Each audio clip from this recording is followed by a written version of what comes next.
जय हिंद दोस्तों। इस वीडियो में आप भारती भवन बुक के नॉमिकल को सॉल्व करिएगा।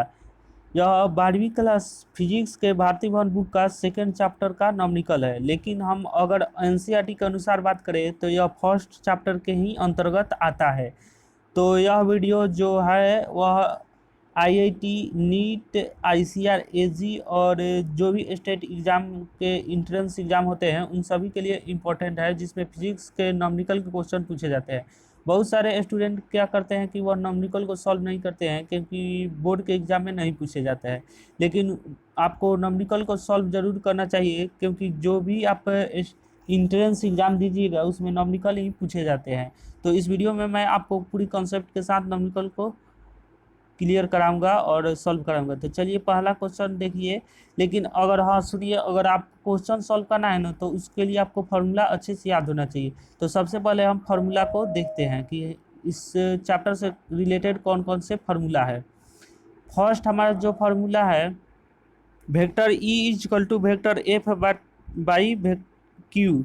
देखिए दोस्तों, जो भी राशियाँ सदिश होते हैं उन पर एक तीर का चिन्ह दर्शाया जाता है उन्हें सदिश के रूप में व्यक्त करने के लिए। तो vector E is equal to vector F by Q, यहाँ पर ई भी सदिश राशि है और वेक्टर एफ भी, तो इन दोनों को हम वेक्टर से सूचित करते हैं। तो इन दोनों के ऊपर वेक्टर सदिश का निरूपण है। तो vector E is equal to vector F by Q मतलब जो विद्युतीय क्षेत्रता ई को क्या होता है, तो विद्युतीय क्षेत्रता बल बाय टा आवेश क्या होता है, तो बल और डिवाइडेड बाई आवेश। अब इसका अगर एसआई यूनिट का बात करिएगा तो ए ई, तो E is equal to F by q, तो यहाँ पर बल बल का एसआई यूनिट क्या होता है, तो न्यूटन, और नीचे में क्या है, तो आवेश आवेश का एसआई मात्रा कूलम, तो न्यूटन पर कूलम आपका एसआई मात्रा निकल जाता आ जाता है। और एक और एसआई यूनिट इसका होता है, तो क्या होता है, तो वोल्ट पर मीटर, यह दूसरे फार्मूला से निकल कर आता है, इसे आप आगे पढ़िएगा। अब देखिए दूसरा नंबर हमारा जो फार्मूला है वो क्या है। मान लीजिए कि यहाँ पर एक आवेश है प्लस क्यू, और यहाँ पर इससे कुछ दूरी पर आर दूरी पर एक और आवेश है स्मॉल प्लस क्यू। तो जो विद्युतीय क्षेत्र तीव्रता होता है वह खुद के कारण नहीं होता है, वह किसी दूसरे के कारण होता है। ये अपने आप के कारण नहीं होता है विद्युतीय क्षेत्रता, वो दूसरे के कारण उस पर खुद पर वह बल अनुभव करता है, उसी को विद्युतीय क्षेत्र तीव्रता कहती है।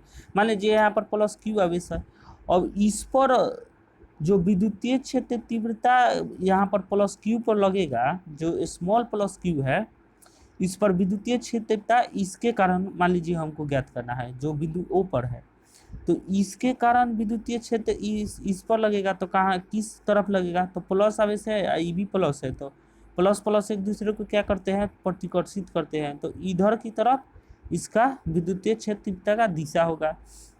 और एफ मान लीजिए एफ फोर्स लग रहा है, तो जो इस पर विद्युतीय क्षेत्र तीव्रता का परिमाण होगा वह इस पर डिपेंड नहीं करेगा, ये खुद का क्या है इस पर डिपेंड नहीं करेगा कि इसका आवेश का परिमाण कितना है, लेकिन इस पर निर्भर करेगा, इसी के कारण इस पर लगता है बल, वही होता है विद्युतीय क्षेत्र तीव्रता। तो इसका फॉर्मूला हमारा निकल कर क्या आता है, E is equal to vector E is equal to 1/4πε0 Q बटा आर स्क्वायर। कौन सा क्यू लेना है, तो जिसके कारण आपको निकालना है, तो प्लस क्यू के कारण, तो प्लस क्यू बटा आर स्क्वायर, आर हो गया इन दोनों के बीच की दूरी।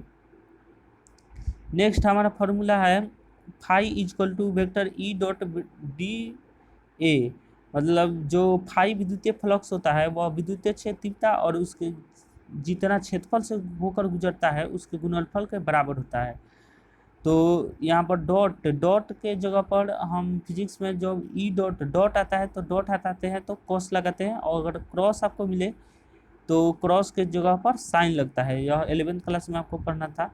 तो विद्युतीय फ्लक्स से यहाँ पर फाई फाई इजकल टू क्या हो जाता है, तो क्लोज इंटीग्रेशन, ये तो एक फार्मूला निकल कर आ गया। एक और दूसरा होता है, अब इसको मान लीजिए कोई गोलीय सरफेस दिया होगा तो close integration vector E dot vector D A होता है। इसका अगर डॉट यहाँ पर है तो डॉट हटाइएगा तो कॉस थीटा आ जाता है, तो हमारा फार्मूला निकल कर आ जाता है integration of S to zero E D A cos theta. अब इसको आप फार्मूला में अभी तो कम समझ में आ रहा होगा, अब जब आप क्वेश्चन सॉल्व करिएगा तो इसको अच्छी तरह से समझ में आएगा। अब यहाँ पर देखिए जो विद्युतीय फ्लक्स है इसका ऐसा यूनिट क्या होता है, तो फाई इक्वल टू वेक्टर ई।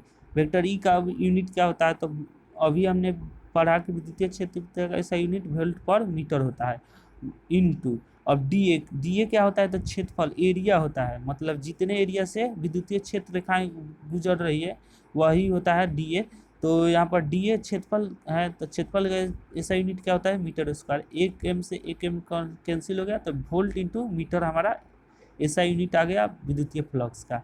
बढ़ते हैं अगले क्वेश्चन की तरफ, फार्मूला की तरफ, सॉरी। गॉस प्रमेय क्या होता है, तो गॉस प्रमेय बोलता है कि फाई मतलब विद्युतीय फ्लक्स 1 ई साइलेंट इंटू क्यू होता है। जो इतना भी आवेश है उसका 1/ε0 गुना होता है। नेक्स्ट फॉर्मूला है, जब बिंदु गोले की सतह पर स्थित हो। मान लीजिए एक गोला है, इसके सतह पर कहीं स्थित है, इस सतह दिखाई दे रहा है, इस पर कहीं स्थित है, तो उसका विद्युतीय क्षेत्र का फॉर्मूला ई इक्वल टू होता है 1/4πε0 Q/r²।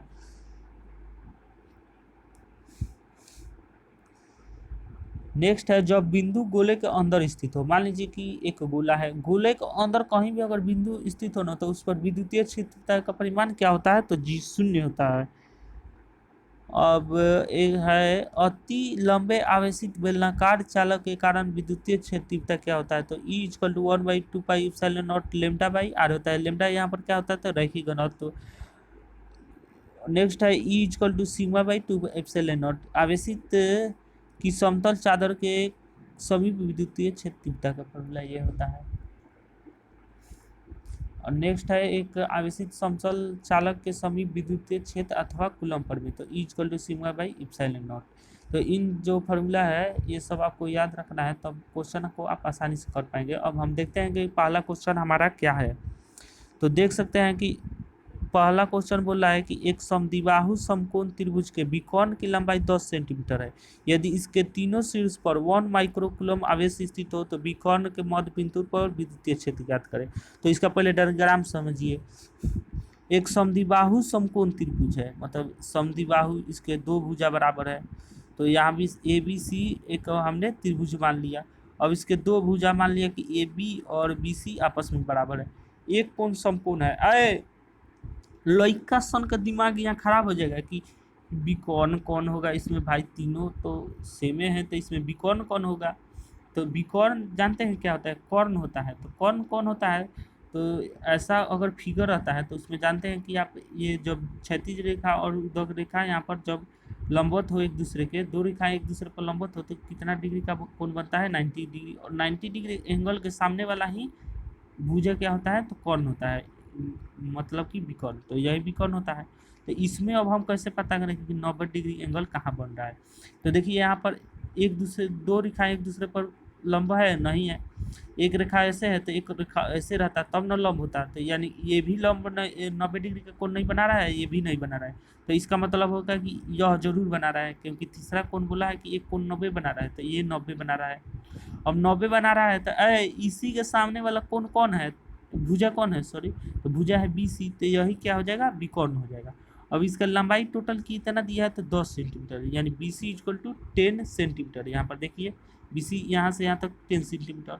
अब हमने क्या किया, कोण ए से एक यहाँ पर लंब डाल दिया पी पर, और यही मध्य बिंदु है, इसी मध्य बिंदु पर एक आवेश है, उसी पर हम लोग को विद्युतीय क्षेत्र ज्ञात करना है। अब यहाँ पर बोला है गया है कि 1 माइक्रोकूलम का आवेश तीनों जो कोना है यहाँ पर ए बी सी तीनों शीर्षों पर रखा गया है, 1 माइक्रोकूलम 1 माइक्रोकूलम। अब यहाँ पर देखिए बी सी इक्वल टू पूरा कितना है, 10 सेंटीमीटर है। तो बी पी यहाँ पर बी पी कितना हो जाएगा, यहाँ पर जो मध्य बिंदु है इसको हमने क्या मान लिया, पी। तो जो यह मध्य बिंदु है इसलिए इधर भी 5, इसलिए इधर भी 5। तो बी पी और पी सी इक्वल टू कितना हो जाएगा, 5 सेंटीमीटर। और ए पी भी 5 सेंटीमीटर हो जाएगा। कैसे, तो यहाँ पर देखिए ये भुजा भी बराबर और ये दोनों एंगल भी बराबर होंगे, क्योंकि समद्विबाहु है तो दो कोण भी बराबर, तो कोण बराबर और एक भुजा भी बराबर, तो ये भी आपस में बराबर होगा समागम से। तो 5 सेंटीमीटर निकल कर आ गया। अब देखिए कि यहाँ पर जो बिंदु है इस पर विद्युतीय क्षेत्र तीव्रता किन किन आवेशों के कारण होगा। तो यहाँ पर भी 1 माइक्रोकूलम का आवेश है, यहाँ पर भी, बिंदु सी पर भी और बिंदु ए पर भी। तो यहाँ पर मान लीजिए आप खड़ा हैं, अब कोई इधर भी 1 न्यूटन के फोर्स से खींच रहा है या कोई इधर भी 1 न्यूटन से, तो कोई खींच पाएगा ना, इधर खींच पाएगा आपको और ना कोई इधर खींच पाएगा। आप बीचे में रह जाइएगा, ना इधर ना इस साइड कोई खींच पाएगा और ना कोई इस साइड।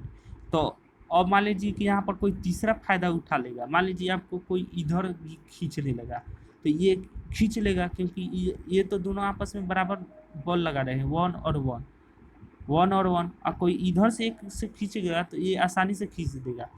तो इसका मतलब ये हो ना कि यहाँ पर जो आपको इस साइड वाला है, जो दोनों आवेश, ये इस आवेश पर कोई भी परिणामी बल नहीं लगा पाएंगे, इसलिए इनके कारण विद्युतीय क्षेत्र तीव्रता नहीं होगा।